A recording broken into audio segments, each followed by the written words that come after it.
All right, cool. So, welcome to the OP Stack contributing, walkthrough. So basically, today, if you watch this, you should learn everything that you need to know to, contribute to the OP Stack. We're going to record this. We're going to post it to YouTube. We're going to, scale contributions to the OP Stack. So, um, basically, I'm gonna, kind of just give a walkthrough of, GitHub, and feel free to ask questions along the way.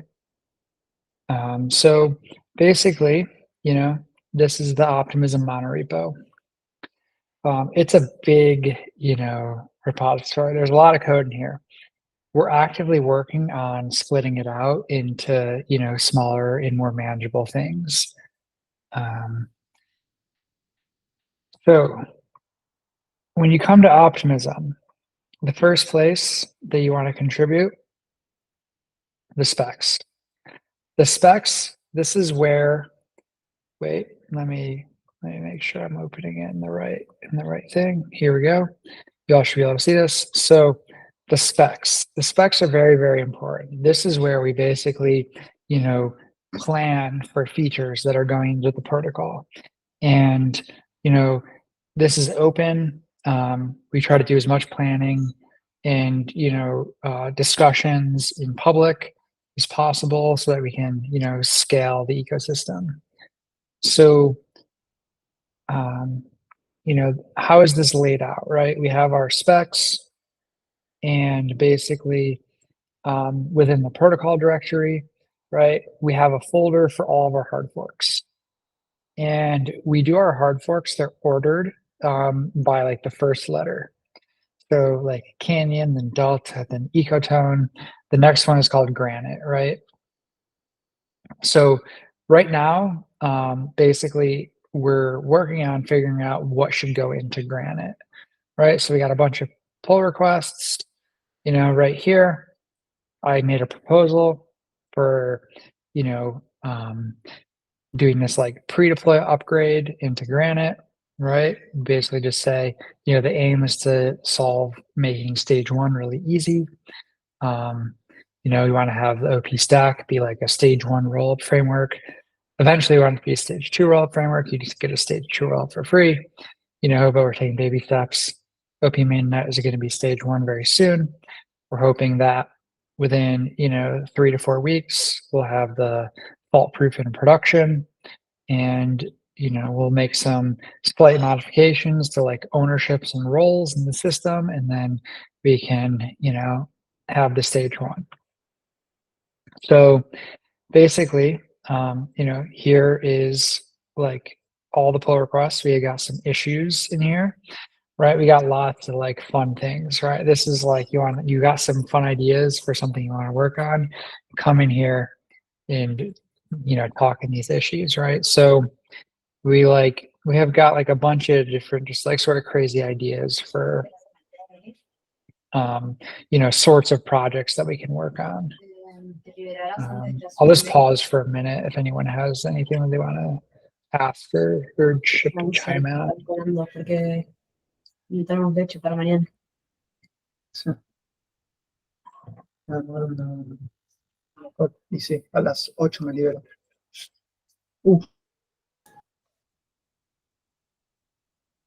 Okay, so all good, Sky, all good. Okay, so for an example, right? Let's take a look at fee abstraction, right? So fee abstraction, this is just like a proposal, right? This is basically turning the, L1 fee calculations. Instead of doing that in native code, this is a proposal to just say do it in the smart contract instead. Why is this interesting? Well, if you're like a custom gas token chain, maybe you want to use like a on-chain oracle to like, charge denominated in Ether, because usually like if you're a roll up, you're paying your DA fees in Ether, but using custom gas token, then, how do you charge appropriately? So you could use this like smart contract to say, use like a Uniswap Oracle or like a Chainlink Oracle to like do that pricing. So that's just an example, right? And if we go to, specs.optimism.io, right? All of this is rendered on this website. So everything that's in the specs, it's all right here. Any questions, comments?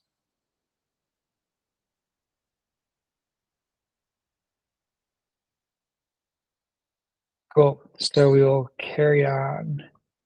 All right. Well, yeah, for the specs piece, is there like a regular sync where you have like discussions? Is there like, yeah, like when I was on contributing to Jupiter, like there would be like regular syncs, to talk about different proposals and suggestions. Is there something like that in this context? Yeah, totally. We don't have any like regular syncs right now. But I think a good way to get to that point would be to start async. I think that I would love to have regular sync. But right now, the majority of the work is just on async. And I think that like if more people are, just contributing async, then I think it'll like naturally grow to a place where we have, regular kind of calls with the people that are like contributing to particular features. Does that make sense? Cool. Yeah, that makes sense. But is there like a Gitter or like a Discord for those async comms to discuss particular proposals? Great question. So we're basically working on trying to create a Discord that like anybody will join and like you can kind of we're thinking about modeling it similarly like the ETH R&D Discord. But this is not like an official thing yet. There's just been like conversations around it. We'll probably be executing on it soon. But for now, I think the best place is to just talk on GitHub. Another thing that I want to point out is in the specs, how we've been doing this so far is we have this discussion section, right? So when people ask me questions, basically what I do is I take their questions and I just kind of put them, in here. People ask more questions. I sit in here and I respond to everyone. So, you know, if you have any questions, feel free to, talk about it on GitHub for now. Cool.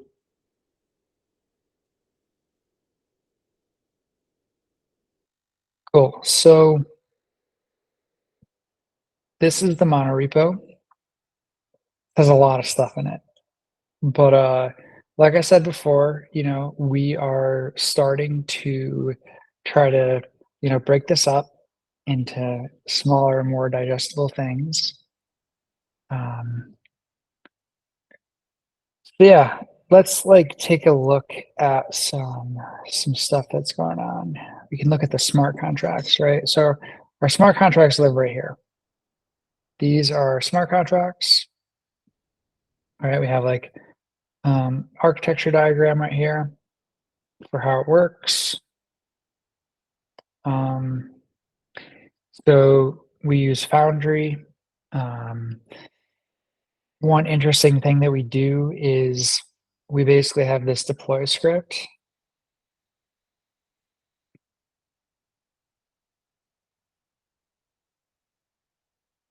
Right, this is like a giant deploy script. But basically what this deploy script does is this sets up an entire system. And we added this cheat code to Foundry that lets you like dump the state to a JSON file. So what we do is we basically, use this deploy script and then we dump the resulting state to a JSON file. And then we use this L2 Genesis generation script to also create like the L2 Genesis, and then we dump that to a JSON file. And then we have like the L1 Genesis and the L2 Genesis, both generated from Foundry. And we run all of our, Foundry unit tests against these states. We also run our end-to-end tests against these states. And we also use them to, deploy actual production networks. So for our smart contracts, we have pretty good, like logic, so that we only have to write things once, and we can make sure it's tested everywhere from unit tests to end-to-end tests.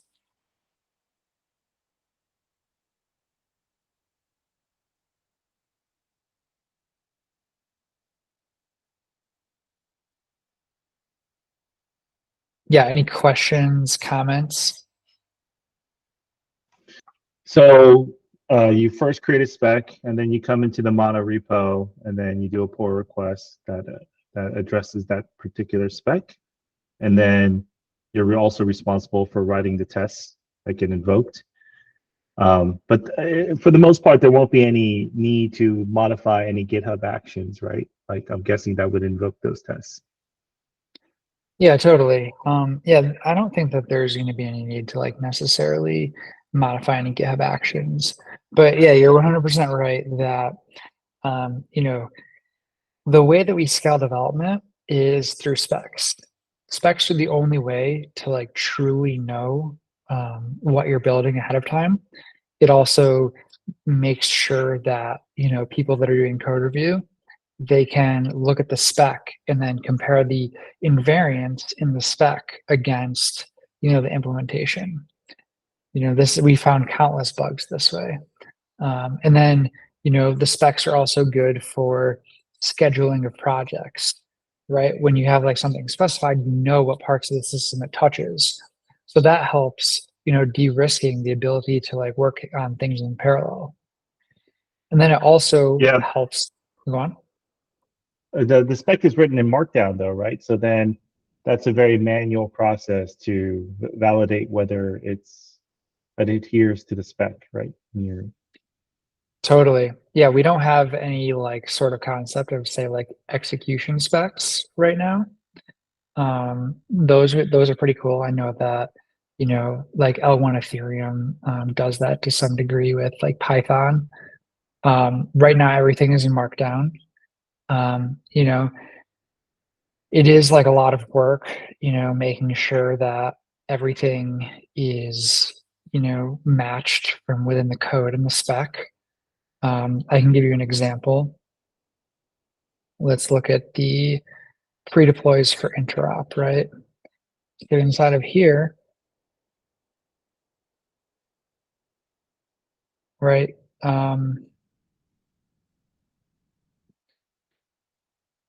We can look at this like simple implementation, and then just give me 1 second.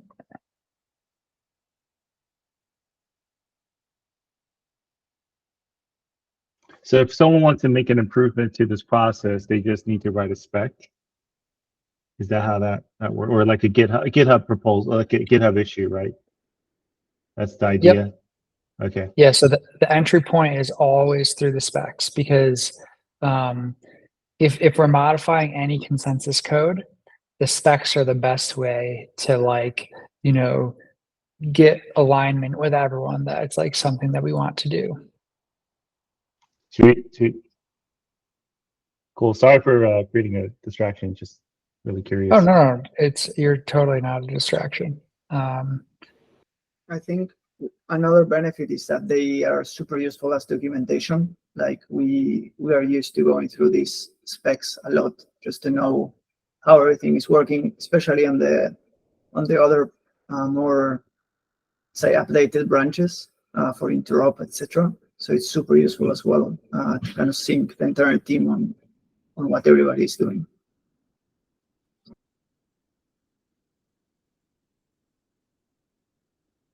Totally. So like, for example, you can see like in the spec right down here, we define like the identifier must be exposed via public getters, right? So now, if you're a code reviewer, you can come over to the implementation, and so like here's the identifier, it's being stored, right? And here are the getters.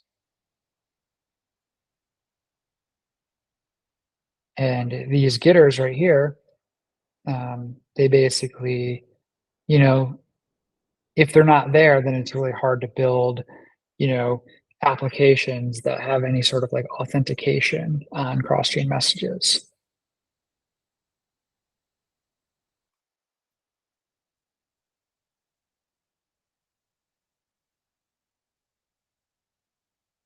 Cool. Cool. So those are the smart contracts. Now let's look at the node, right? So there's a lot of code in here, but here's OP node, right? OP node, this is, okay, so in Ethereum, right?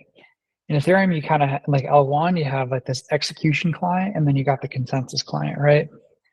So the OP node, you can think of as being like a consensus client for the OP stack, right? Because for L1, you have something like, you know, Lighthouse and like Geth, right? And they work together to like sync L1. For the OP stack, you have the OP node and then OP Geth, right? And the OP node is responsible for basically, you know, syncing blocks and pushing them to OP Geth. So like OP Geth can execute them. Does that make sense?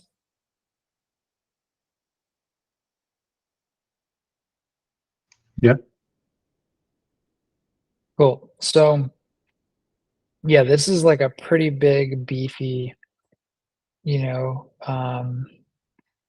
code base, but you can just like, you know, take a quick look at it. So this is like all of the logic. This is the majority of the logic. This is like the important stuff. You know, we have our batches in here.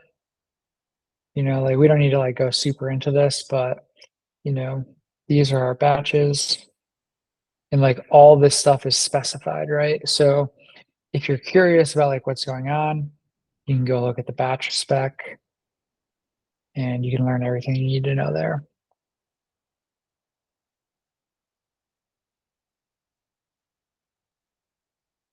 So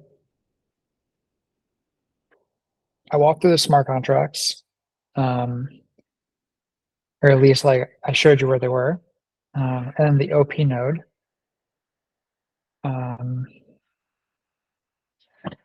What else do people, what if you want to learn about today?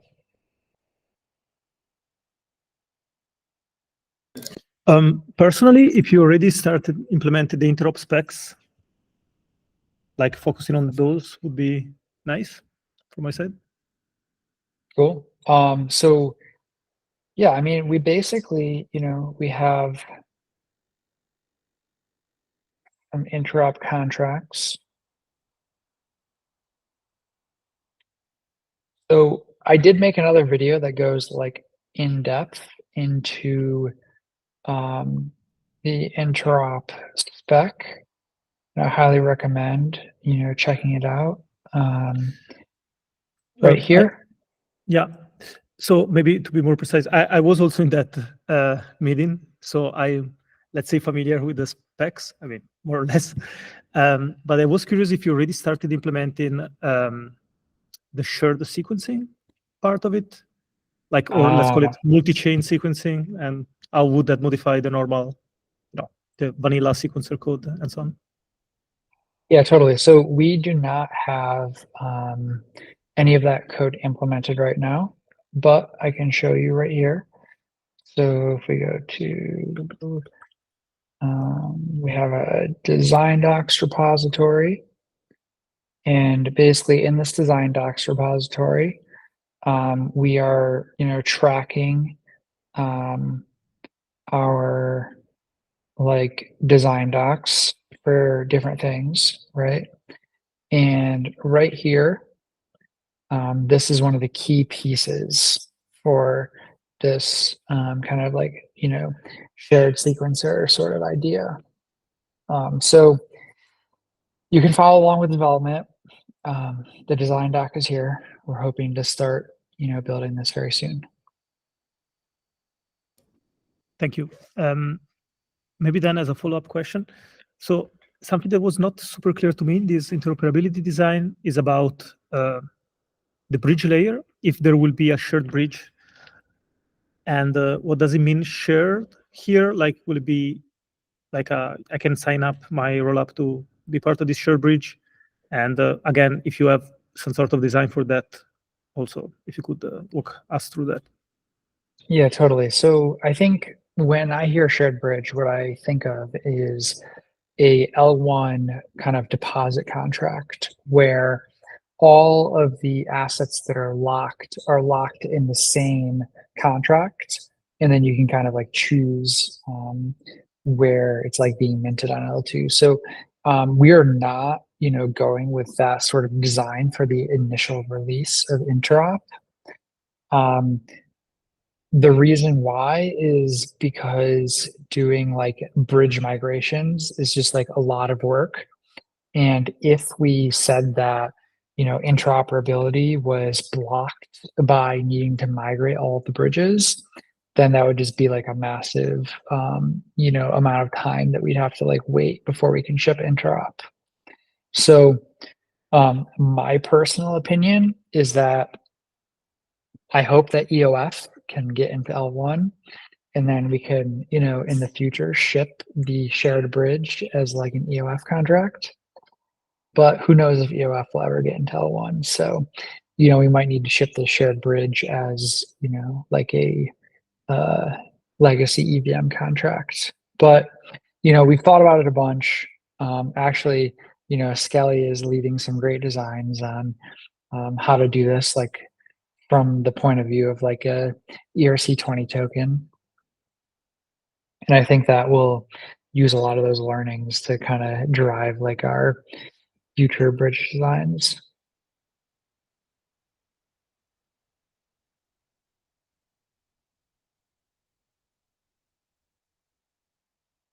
I have a quick question about the designs doc repo. When is like design repo is more about, let's say, future ideas, and like I understand like when would you put something on the site on the design stock repo, and when would you put something on specs? If that makes sense. Yeah, that's a Are great they question. together by any means? Yeah, totally. So I think the design doc is, I kind of think of it like a funnel. Design docs are like a little bit earlier in the process. Not always, but like at least generally what we do is when we have like an idea for something that we want to build, we usually do like a design doc and then we're like, okay, this is the design. You know, and then we make sure that everyone comes and listens so that we can get like buy-in from everyone that's a stakeholder. And then once we get buy-in, then we can then move to like actually doing like the spec. Sometimes it happens the other way around, but usually like the design docs are like higher level and they cover more things like uncertainties around how it impacts other teams, if that makes sense. Got it. Yeah, and the spec is more kind of targeted to a specific part of the code base generally, right? Yeah, totally. So like the specs would be like, this is exactly what is implemented and like describing it in very like technical terms. Whereas like the design docs, those are like higher level and they like take into account like organizational things and they don't describe it in like a level of detail that like a spec, you should be able to look at it and then like re-implement it. Whereas like design docs are like higher level and you might not be able to re-implement it from scratch just by looking at a design doc, but you should have like an understanding as to like why everyone is like deciding that it's a good idea. Does that make sense? Yeah. So, and we don't have like the same Q&As and conversations on the design doc repo, right? Because the conversation happens on the PR. Yeah, so if you take a look at this, basically, you know, Proto created this design doc for the Superchain backend. And then, you know, I've been in here just like leaving lots of comments. Adrian's in here leaving comments. And basically this is scheduled for our review session where we're going to review these two, you know, documents. And yeah, as like, you know, different team members, you know, contribute things, then we can, you know, schedule people. And this is how we plan on just like spreading context for, you know, the sorts of things that we're working on.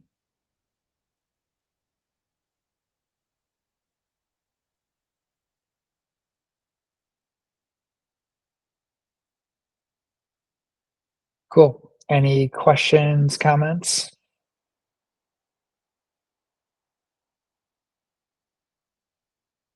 I have one last thing, which is sometimes reading the design docs, if you don't have the proper kind of background, you kind of get lost, or you don't see kind of the why. Should design docs kind of include those type of, say, pre-reads or prerequisites to understand the document and be able to participate? Or maybe we can just, let's say if we want to as well comment or collaborate or try to help Proto or you on a specific design doc that we have an interest on, what would be the best way to contribute to it? Yeah, totally. So if you see a design doc that you're curious about, definitely feel free to, you know, comment on it and ask questions. And, you know, I think that kind of, you know, behavior will just help to, you know, make sure that people are like more clear with, you know, these docs as they put them together, because there is sometimes, you know, context that people forget that they have, that, you know, they're just so used to thinking about something that it's obvious to them, but it's not obvious to someone else. So, you know, these design docs should have enough information to like make it easy for someone to onboard, but you don't need to like put all the information in the world in one of these design docs, because then like, you know, you don't need to like explain from first principles how blockchains work, you know. Got it. And yeah, but if you have any questions, we can just ask them for like some clarification or some pointers to where to do more research, and it should be fine. Totally, 100%. Like, for example, right here, I put together a design doc, you know, and basically this design doc, and this helped me a lot. You know, just like writing something out like helps with thinking, right? So we have got this problem with how do we handle deposits in the context of interop. So I wrote up this design doc and you think about a bunch of different solutions. I wrote some pseudocode in here, you know, and like, I'm really not sure if this is the best, you know, solution. And then, you know, Proto realized from reviewing this that this solution requires archival nodes for historical sync. That's very bad. We don't want to like require an archive node for historical sync. So, you know, now I'm like basically working on a solution to that problem. And if I wrote this up in a spec, then it would have been like too detailed to the point where like there's a problem. It's like, oh no, like I'm so detailed, like now I have to like, you know, fix all these details and make it just as detailed as it was before. But instead, like this is higher level. It's not like, you know, like a spec So now it's like a lot easier to like, solve the problem and then walk everyone through it. And then once we walk everyone through it on a design review call, then I'm going to take this and then, distill out the really important parts and then add it to the specs repo. Perfect. Yeah, you don't have the sunk cost of having to go through an entire spec, just defining, something that breaks everything. Okay, makes sense. So ideally, we should start with a design document, even if it is small, just to try to get buy-in or maybe a conversation on the specs repo, and then and only then start working on the spec, right? Totally. Perfect.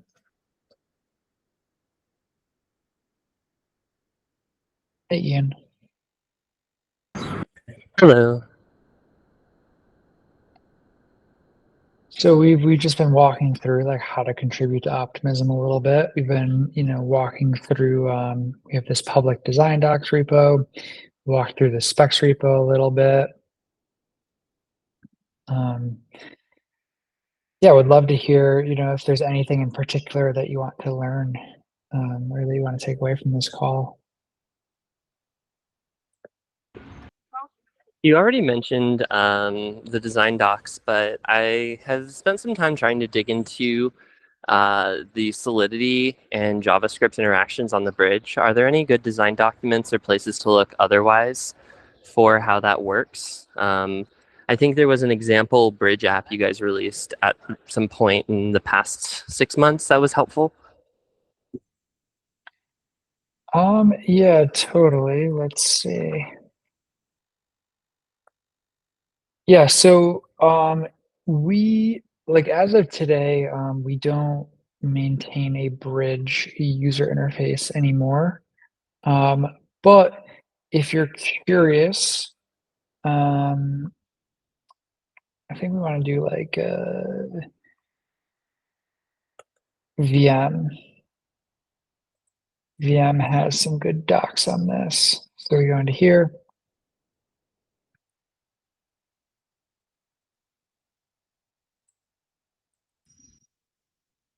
So the recommended like bridging SDK instead of the official one is now the VM docs and like SDK. Yep. Good to know. Yes. We built it with the old SDK and are planning to move it over to VM, but I was curious. So I think that helps answer the question. Yeah, totally. So the SDK, we no longer maintain that SDK. Definitely VM is like the way to go. Like the SDK that we maintained, it was, pretty chunky. It did not have the best test coverage. VM has great test coverage. It can, it helps with small bundles. Great error messages. Highly recommend VM.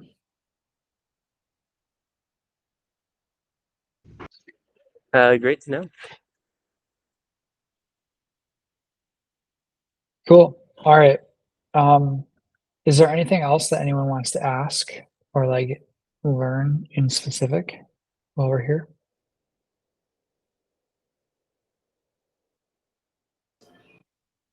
I have one thing, if nobody else has anything, which is where would you like to have more eyes or more people inputs right now, or what are the more pressing issues for this current quarter Totally. or year?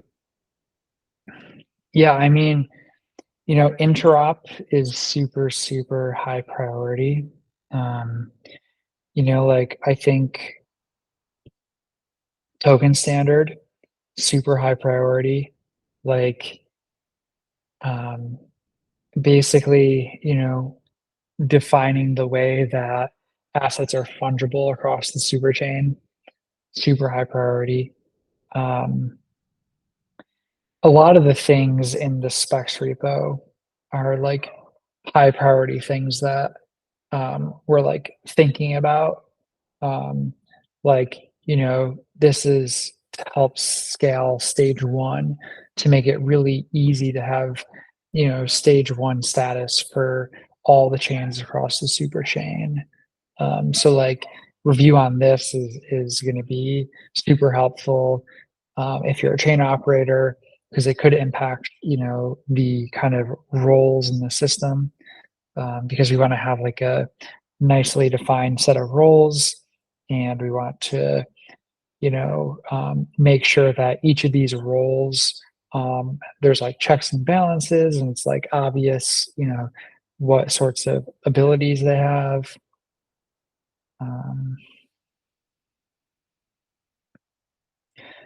Yeah, I mean, we have like some like fun things in here. These are like a lot more fun, like using L2 native token to pay gas. Like, there's like a design for this, but like nobody is really asking for it, right? Like that's like the thing. There's so many fun things to work on, and being like really particular about, what people are asking for, like that, I think is like a superpower. So yeah, I think, more comments and just like discussion in the specs repo, that's always like really useful and helpful. Does that make sense? Yeah, yeah. What I don't understand, for example, with the token standard or with the, for example, custom gas token, why are they a spec if like they are so far? I mean, there still needs to happen like a lot of things for them to be able to be implemented correctly, right? So why aren't they document? Sorry, what was the name of the repo? A Docs? design document. Yeah. Yeah. Oh, that's a great question. So basically, this design docs thing on GitHub is relatively new. And this is Okay. one of our attempts to, work in public more, because we want to make like the legibility of all the things that we're doing much more public. So it's easier for anybody to participate and know like what we're doing, and like also like, contribute in their own way, or like, just know what's going on. So yeah, we have a lot of like random documents that, just like live someplace. So this is our attempt to like work more in public. Awesome. Okay. Then, for example, if we wanted to work on a more, let's say, broad, super ERC20 standard, we would start on the design doc, right? Like with an issue on the design doc repo. Yeah, I think that would be great. That would be amazing. Just like a high level design, and then we could all like align on, this is what the design is. And then we could like make sure everyone knows, from product to engineering to legal, everyone's like involved, understanding, and then, we can then have buy-in that we're all going to go in the same direction. And then from there, we can just like easily take that, turn it into a spec, and then ship it. Awesome. Okay. We'll aim to do that. Amazing. Thank you. Cool. Well, does anyone else have any other questions?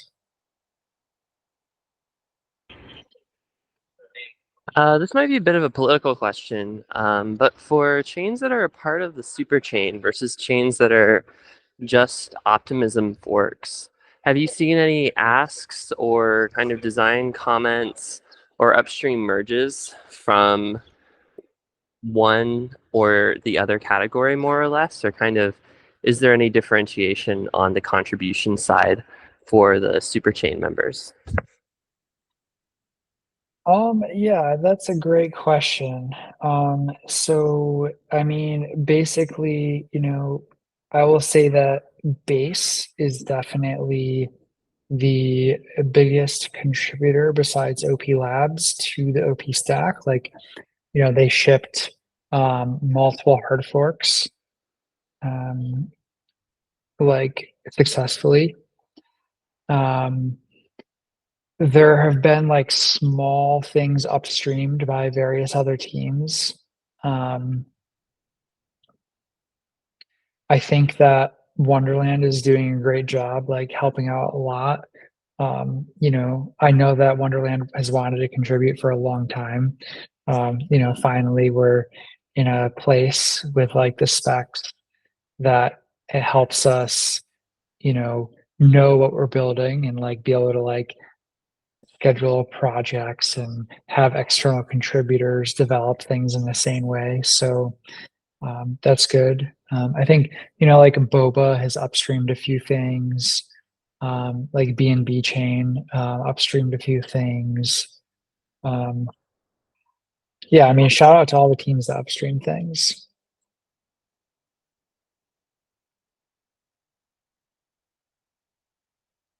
Was there, does that answer your question, or was there anything else in particular that you were like looking for there? This is my question. Thanks so much. Cool. Well, we only have 5 more minutes left. So, if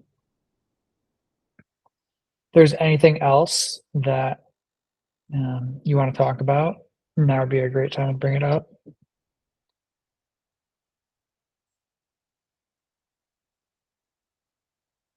Otherwise, I'm just looking at all of our open pull requests. Cool. Thanks for sharing the knowledge and taking the time to do this. Really appreciate it. Cool. Yeah, for sure. Yeah, and we also started this new thing where we're tracking our releases of the smart contracts. So as we make changes to the smart contracts, we're trying to maintain a little change log here.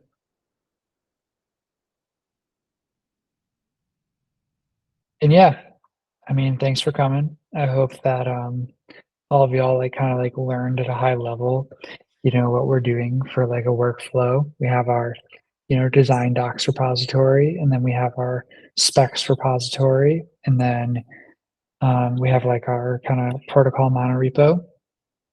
And yeah, the high level flow is like, you know, when you're working on an idea, we have this design docs repository, and then once you get buy-in, then we move from a design doc to like a spec. And then, you know, the spec is kind of like, this is exactly what is going to be implemented. And then from there, it's kind of like, okay, now we can like implement the feature. And not everything needs to be like go through this process all the way, because like not everything needs to be specified, but definitely everything that goes into consensus needs to be specified, because consensus is forever, right? Every time that you change consensus, you got to have another like nasty if else branch for like whatever hard fork you're activating. So that's why it's really important to specify consensus.